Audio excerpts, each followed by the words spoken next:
Hello everybody and welcome back to World of Warships Legends. My name is Spartan Elite 43 and tonight we are taking our very first look at the new Tier 8 Roman or Italian battleship Centurion. So without further ado, let's get straight into it. We are running Angelo Iacchino, with Azure Lane Scharnhorst and Andrew Cunningham as our inspirations. If you do not have Scharnhorst, maybe Paolo de Revel to get a little bit extra reload, something like that. Otherwise, we're running Flammable Cannoneer, Gyrating Drill Bits, Marksmanship, and Reaching Out XXL with the Testudo skill. So keep that in mind. Alright, as for the rest, we are running Aiming Systems Mod 1, Steering Gears Mod 2, Concealment System Mod, and we are running Main Battery Mod 3 for a little bit faster reload. We are not running the SAP consumable, or the SAP module. If you want to switch to SAP, go for it. Do I think you are throwing potential damage away? Absolutely. There's no reason to use SAP on this ship at all. There is not a single situation where I would be like, yes, SAP would have done so much better here versus HE or AP, okay? HE gives you the potential for damage over time on ships that are bow-in, such as French battleships and so on and so forth. So you get that going for you. And also, the accuracy of this ship is absolutely awful most of the time. So even with an accuracy build, you're ending up just wasting shots a lot with SAP. Because you'll shatter, you'll bounce, you won't do anything. The SAP will end up just making you miserable more often than not. This is, make no mistake about it, a Marco Polo. That's all this is. It's literally Marco Polo. If you have the Marco Polo, there is absolutely no reason for you to get this. The only redeemable quality that this ship has is this absolutely gorgeous freaking camo. I mean, look at this thing. It is fantastic. I think we can all agree. Whether you like Romans or you don't. Like, this is a freaking gorgeous ship. And this camo just makes it that much better. You got the Roman shields down there on the sides. You got the beautiful gold inlay with the silver paint. I mean, it's just a good-looking ship, man. I'm sorry, but that's the only redeemable quality. And welcome to the new port, by the way. Brand new port. Looks fantastic. Love it. Not going to lie. That being said, let's get straight into the build. We already showed you guys all that. Let's get into the stats so you guys can see. We are running the Italian Unity flag, and, you know, there's that. It kind of looks like a Spartan helmet if you squint just right, but in this case, it actually fits with the ship. We do have the smoke screen. We do have spotter plane. You can swap spotter plane for a catapult fighter, maybe run Arthas if you want, or you go with, I think that'd be a waste. Or you could go with the secondaries, but again, secondaries are a waste on the ship. You have HE secondaries, which we'll go over in a minute. But health, you got 69,100 in hit points, 25% torp reduction. Artillery, you got the 406, so 16-inch guns, which is different from most of the Italian battleships. So you have the 16-inch guns. They're 50 caliber 1940s, but they are not accurate most of the time. They can punch, but most of the time they just don't. But good news about these is they can reach out to 19 kilometers with this build, and they reload in 26 seconds, which is fantastic considering we don't have Paolo de Revel on here. If we threw Paolo de Revel in this build as well, you could potentially see like a 23-second reload, which would be pretty crazy. And then on top of that, you've got the Epic mod on there, so every 30,000 damage you do, get a bit faster reload. That is the only redeeming quality of this ship. There's nothing else there. It is just a Marco Polo, and honestly, as you guys know, I'm not a big fan of the Marco Polo. I thought it was pretty much a mid-tier at best. Like, it's your typical tier 8. It's just not a particularly amazing ship. But HE shell maximum damage 5,700 with a 36% chance to set fires. AP shell maximum damage with this build is 14,355, so not too shabby there. Which brings me to the point of why I say that you could legitimately not use the SAP. If you shoot SAP at a destroyer, you're probably going to get around 1,300 to 1,400 damage per shell. It's the same as getting an overpin, essentially. And then if you have HE loaded, I mean, it's this. I mean, yeah, you could potentially dev strike the destroyer with HE, AP, or SAP. It doesn't really give you anything. Like, there's not a situation that I have been in this ship where I have gone, yes, SAP helped me here. None of them. And I tried it. I put SAP on it for the first few games, and I was like, this is pretty awful. I'm not going to be using SAP on this ship. HE or AP. Most of the time, AP. Okay? Secondaries, just your run-of-the-mill secondaries. 90 mil, 50 caliber auto 1939s. You get 24 of those, reaching out to 5.2 kilometers, reloading in 4 seconds with HE firing out to, with HE maximum damage of 1300 and a 5% chance to set fires, which is actually kind of high for a freaking 90 mil gun when you think about it. But secondary, the other secondary, you have 152 millimeter 55 caliber auto 1936s. These will be doing damage if they do hit anything, but you get 12 of those, and they reach out to 5.2 kilometers with this build. 12-second reload is pretty awful, and HE shell maximum damage 2100 with a 7% chance to set fire. AA defense, it's okay, it's not great. 20 millimeter 70 caliber Beretta 1949s. You get 16 times 6. Good lord. Be 32 times 3, which would be 64, and another 32. Be 98? 98. 96. 96. 96 of them for 99 average damage per second, reaching out to just 2 kilometers. 37 millimeter Beretta, 54 caliber Beretta 1938. You get 20 of those, doing 116 damage per second, reaching out to 3.5 kilometers. And then the 90 millimeter 50 caliber auto 1939s. You get 24 of those, reaching out to 4 kilometers and doing 162 damage per second. So you get basically no AA until they are on top of you dropping their ordnance. And by that point, it doesn't really matter. Speed-wise, it's decently quick. We are running gyrating drill bits, so it's reduced a little bit, but I think it's 30 to 31 knots, somewhere in that neighborhood, normally. Turning circle radius, 860 meters, is right there in the middle of the road. It's not great. It's not terrible for a battleship. It's kind of like average. Rudder shift, I run steering gears. Otherwise, this would be pretty bad. This would be a 16-second rudder shift without the steering gears, so keep that in mind. It's basically Montana. Okay, I think Montana's worse than that, but you get it. Concealment, detectability by sea is 13.5, detectability by air is 11.3, guaranteed is always 2, and the detectability while I'm firing in smoke, because you have those 16-inch guns, is 15 kilometers. It's awful. Awful. Basically, the smoke is there to help you get through gaps or ambush somebody. As soon as you fire your guns, there's probably somebody within 15 kilometers of you that's going to light you up anyway. So the only time that the smoke really helps is when you need to make a turn, so you don't fire your guns and you can get the turn off. You need to ambush somebody, so you come around the corner, wait for them to, you get around the corner, broadside them, and just absolutely annihilate them. That sort of thing. That's about the only time the smoke is going to be any useful. Otherwise, it's there. Stats-wise, pretty awful. I ain't gonna lie. I've had a pretty terrible experience in this thing, as you'd expect. It is not a particularly amazing ship. It doesn't have great accuracy. It's got decent reload.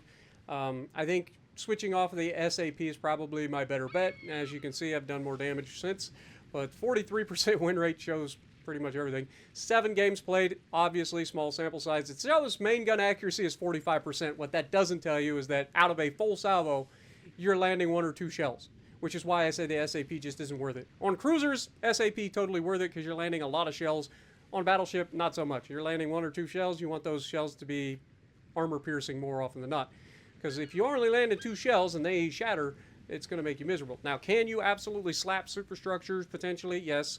But more often than not, like I said, the SAP just leaves you wishing you had HE or AP. That's been my experience with it so far. Armor, the other downside of this ship, it is not as tanky as most most Italian battleships are. You do have decent bow armor, 32 mil. It's the same thing you'd expect out of pretty much everything else that's tier. So 32 mil overmatchable by Musashi, Yamato. You're going to see plenty of them. So just use your belt. You do have a bit of an extended belt that goes in front of your front turrets. It looks like an extended belt, but let me explain. This looks like a turtleback armor scheme, and you'd be correct. It is a turtleback armor scheme. What it doesn't tell you is that this is the worst turtleback armor you will ever use in your life. Why? Because the turtleback isn't what gets you in trouble. It's the getting overmatched through the side, or not overmatched, but getting pinned through the side bow plating or the stern bow plating, usually through the stern. Both of these situations end with you getting absolutely yeeted, okay? Take my word for it. Also, look how flat this nice armor is. Isn't it nice?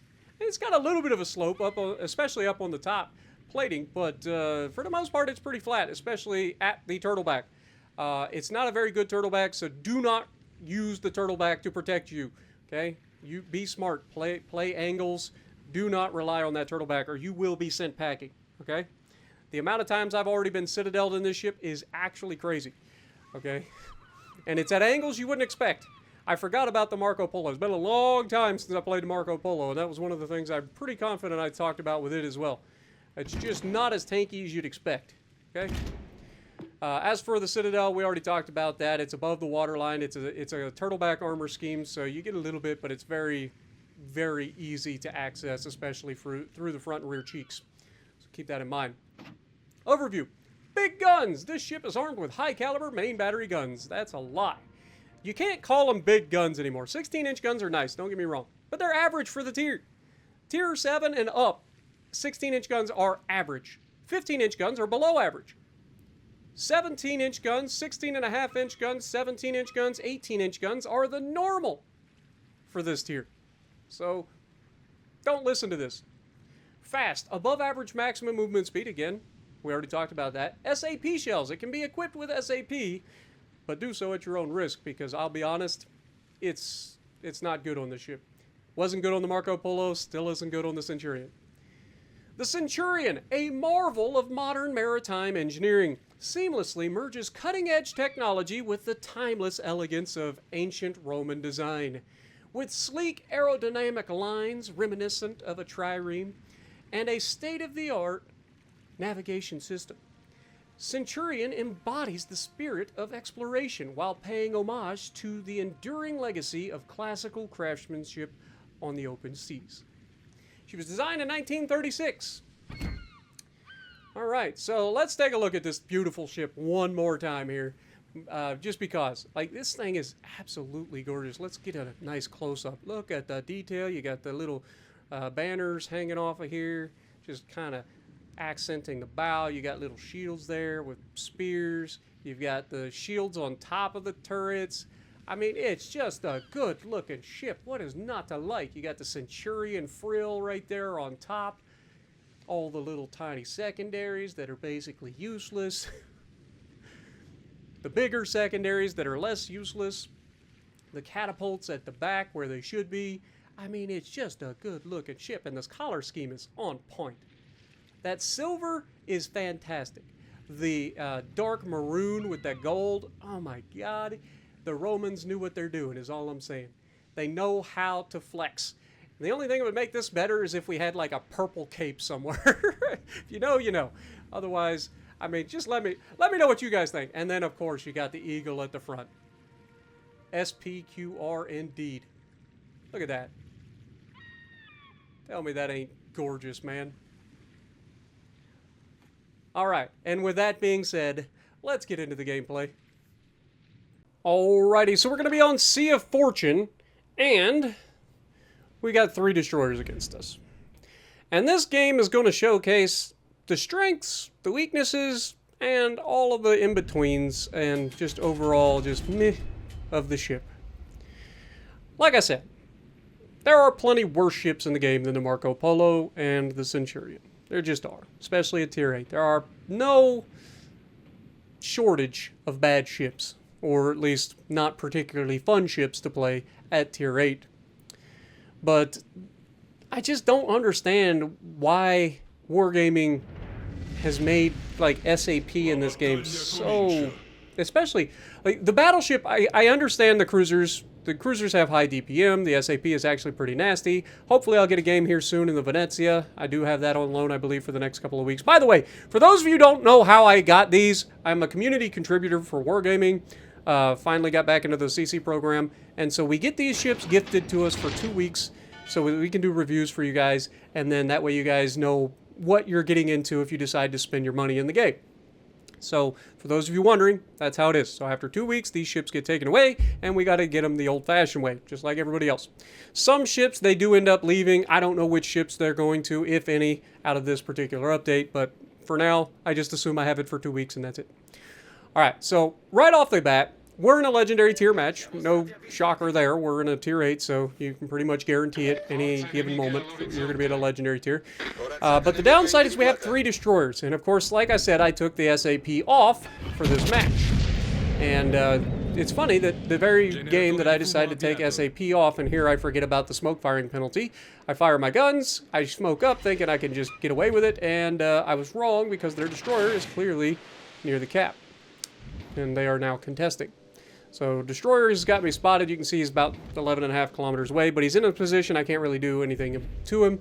We did get a good opening salvo there, about 10k on the broadside of a Vermont. If I was in any accurate battleship, that guy would be absolutely slapped.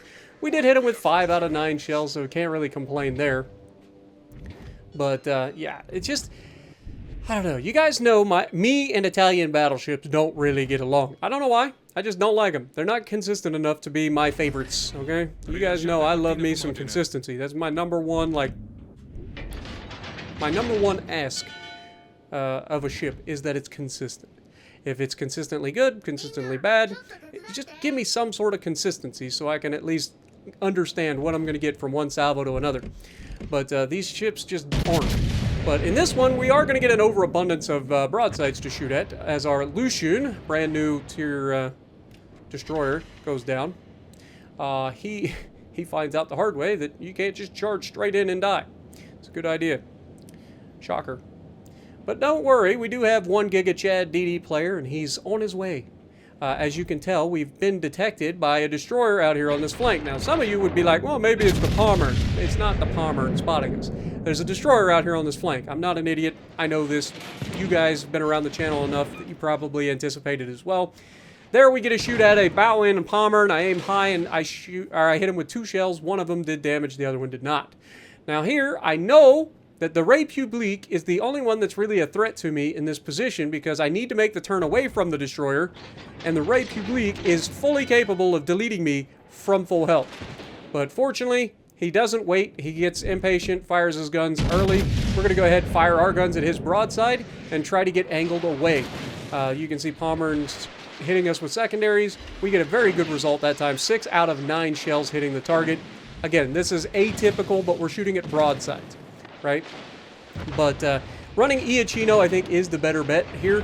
I tried Palo de Revel, didn't really have good results with Palo de Revel with the SAP and stuff, so going to Iachino definitely seems to be the better bet, or at least the more consistent so far.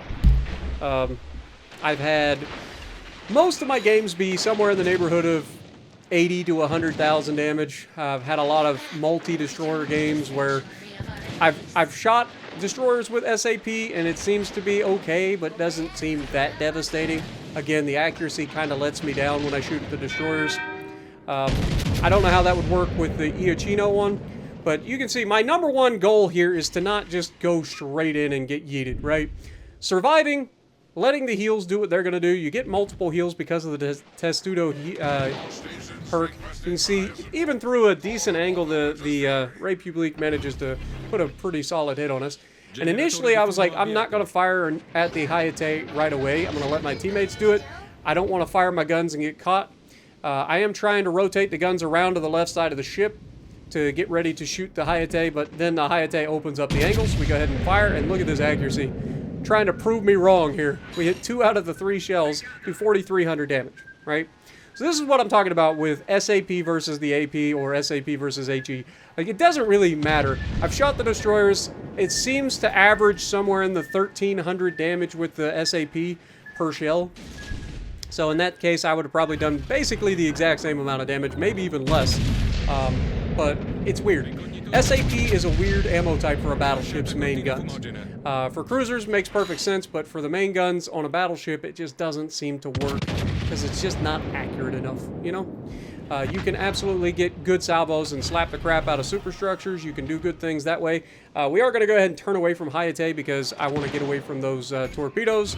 Even though he already launched one set, I'm pretty confident Hayate gets a reload booster. I could be wrong, but we just anticipate torpedoes coming anyway and get ready to turn away. Now, if you're paying attention to the map, you notice we got a lot of battleships on this right side. Now, pay attention to what the Grossa Curvers does on our team. Like, your full health in a ship that was just buffed and has all the stuff that has been reduced so that you can be tankier. Why the f are you just gonna sail broadside to everybody on the enemy team? Because gross occur first. That's the only answer. Simple. They have to get their rear guns. It's impossible for people to play that ship and not try to get the rear guns on target, even if they know that it is going to be detrimental to their health. Right? The same can be said for the Centurion and the Marco Polo. You don't always want to be shooting all three guns, as much as you would love to. You got to remember, this thing will get absolutely yeeted if given an opportunity. So definitely try to keep yourself in a situation where you're angled enough, okay? And be on the lookout for any Republique out there, because that thing will absolutely murder your face hole at ridiculous angles, especially if you're kiting away. But I digress. We have Vermont out here. We have a Pommern out here. All of them are kind of there. Look at our positioning of our Gross Occur First. And he's now lost all of his hit points. Just put this in perspective. Great shot, by the way, by the Gross Occur First. I get credit where credit is due. I'm assuming that was him that just slapped the out of that Pommern. But again, look at what you're trading to what you're getting. Yes, you absolutely pummeled the man. But you also are getting pummeled in return. Battle tank, my guy. Use some of that armor. Angle.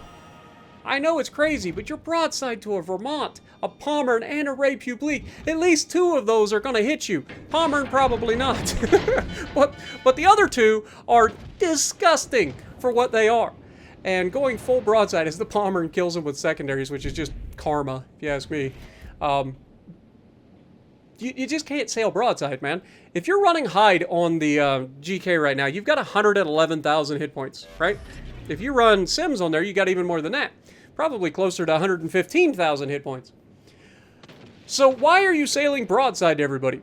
This is why ships end up getting buffed. Now, I'm with the camp that needs, you know, the GK needed some love, right? GK is not a fun ship to play. It just isn't. It's got great guns, like, if you get to use them. The survivability can be great as long as you're not being focused by the entire team, and of course if you're not just sailing full broadside. Now, we've put ourselves in a good position here to take a shot at the Republique. We go for superstructure, of course, and we land all of the shells. Now, this has been the best accuracy of this ship that I've gotten yet. Now, is it just because I went to Iachino? Probably.